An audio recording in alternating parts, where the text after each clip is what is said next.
welcome to Geek and Dorks Reviews Ex Machina. I'll get you. Hey everyone, it's me, John, and as soon as I figure out how to disable, there we go, my robot here, we are going to do our review of Ex Machina, or is that Ex Machina? I don't know, it's spelled like Ex Machina, but I'm pretty sure it is actually pronounced Ex Machina. Machina, it's kind of fun to say, you should try it. Hold on a second, I have a cat attacking my light stand here. You stop it. Just for that, I'm going to tell everyone what you're doing. This is Shelby, and he's causing trouble at the start of the review. Are you right? Am I right? Say hi to everyone. You might have seen him in a video or two before. But alright, Shelby. Don't mess with the lights, huh? So, available now on Amazon Prime and probably at your local DVD rental place. Do we even have those anymore? Is Ex Machina, and this is a film written and directed by Alex Garland. Alex Garland is the same brain that gave us 28 Days Later and Dredd from 2012, which I have to highly recommend if you're a fan of Judge Dredd at all. If you thought maybe this Sylvester Stallone one was a little goofy for you, do yourself a favor and check out Dredd. It was really surprising to me. I really enjoyed it quite a bit. So, this one, Ex Machina, I'm going to read you one of the plot summaries from IMDb here, and there are several plot summaries, and I have to say some of them are just kind of blatantly wrong. It's like the people didn't quite understand what was happening in the movie or something, but I found a good one here. Caleb, a 26-year-old coder at the world's largest internet company, wins a competition to spend a week at a private mountain retreat belonging to Nathan, the reclusive CEO of the company. But when Caleb arrives at the remote location, he finds that he will have to participate in a strange and fascinating experiment in which he must interact with the world's first true artificial intelligence housed in the body of a beautiful robot girl. And if you're familiar with the poster at all or anything, I'll bring up an image of it here. You can see that the robot girl it's a beautiful piece of art. I love it's a little reminiscent of almost kind of like the Borg from Star Trek, but now it's all kind of internally housed and it has this cool, sleek skin over it. A lot better than the robots in iRobot, which I thought looked super cartoony, like they could be from Big Hero 6 or something. That's probably one of the best things about this movie is it uses CGI in a way that I feel really helps develop the story. It's not using it for, I mean, I guess you could say it's using it a little bit for spectacle, but it's in a way that really makes the story more believable. It's not a stupid action scene with giant explosions and, you know, superheroes flying around and stuff like that. It's a very clever use of CGI, and you don't really see that in films too often. We're used to CGI being used to assault our senses, and this CGI is being used more to tickle our senses and to tell this pretty compelling story. The story, I think some people might think that it might move a bit slow. It almost feels like you're reading like a detective novel or something like that. You're kind of learning pieces as the story goes on. It just kind of hooks you in a little more and a little more and a little more. There's something about it that reminds me of an old movie called Saturn III, I believe. I don't know if any of you have seen that. I don't know if I recommend you watching it. I think that I'm remembering it as a kid, and there are a few really cool scenes I liked in it, but it had this kind of slow, prodding pace to it. And Ex Machina definitely has a bit of a slower pace. It's not like I keep saying, it's not your Hollywood blockbuster action movie, but it is extremely smart. Reminds me a little bit maybe of a Hitchcock film or of a very good episode of The Twilight Zone or even Outer Limits. Kind of, yeah, probably more a bit like Outer Limits, like a really good episode from The Outer Limits.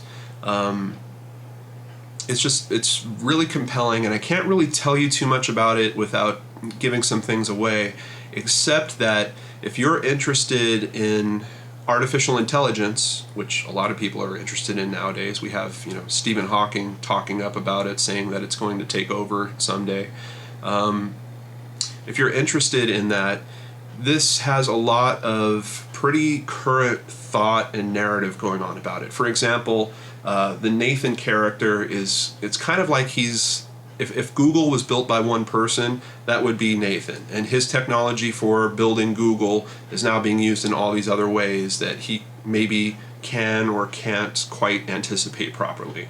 And as a matter of fact, if you look into the truth of events that are going on right now, Google has indeed bought up a company called DeepMind, which is specializing in AI technology. So we've all heard about Google cars and that kind of stuff. So, artificial intelligence is definitely on the forefront of a lot of people's minds, and this movie, Ex Machina, does a very, very good job at raising some of the questions around artificial intelligence. How safe is it?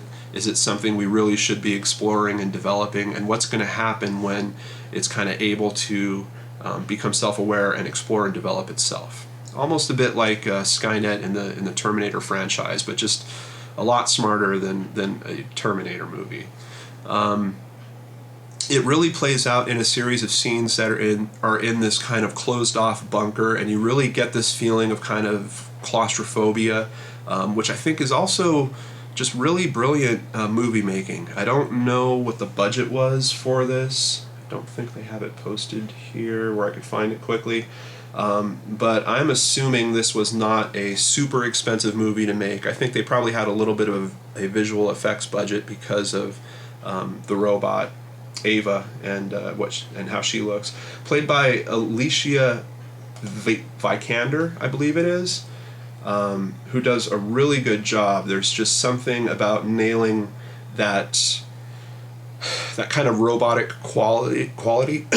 But now you're talking about an AI, so this is someone that still should have a sense of feeling. It's not quite the same as, for example, the female Terminator in Terminator 3, where she's playing it like a robot, or like Vicky from Small Wonder, where everything comes out like this.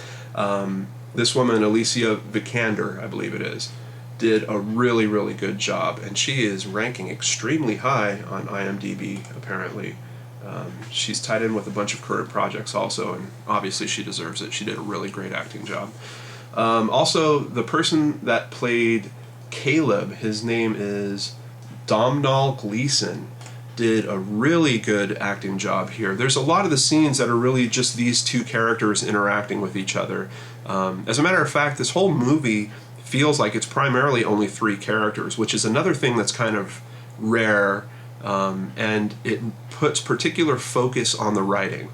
Because you don't have all these different character interactions, you don't have all these different levels to play with an ensemble cast like you do in an Avengers film or something like that.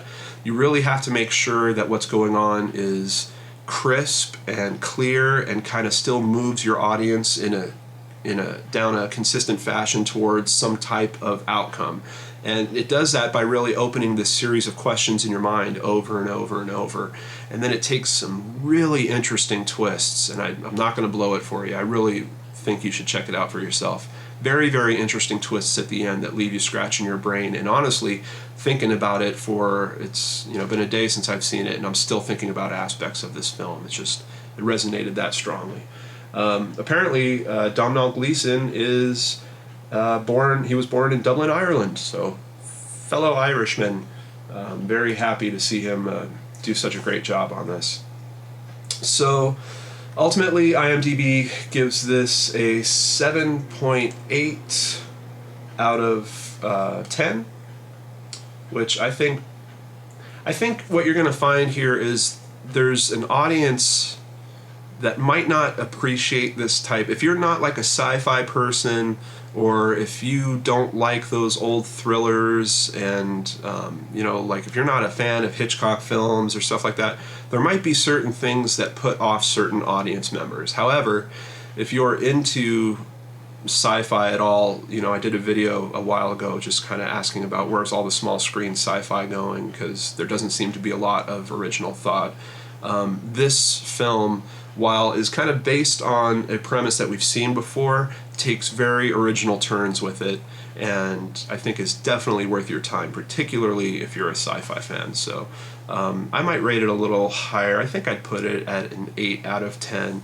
And like I mentioned before, it is rentable on Amazon Prime. You can check it out. I don't know if it's the type of movie I would buy and add to my Blu-ray collection or even my digital media collection with a purchase.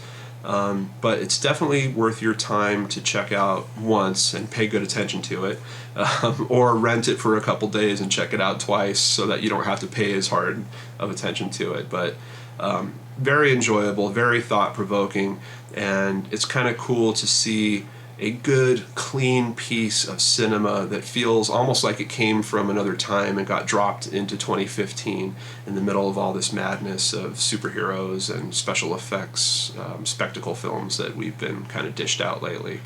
And also the fact that it's not a reboot, it's not a retread, it's original in a couple of ways that I think are very valid and definitely worth your time. So 8 out of 10 from Geek and Dorks. Tell me what you thought if you saw it down below, and I will be sure to get back to your comments. And as always, thank you so much for spending some time with me on Geek and Dorks Reviews. I will catch you on the next show on Geek and Dorks, a YouTube channel. Take care.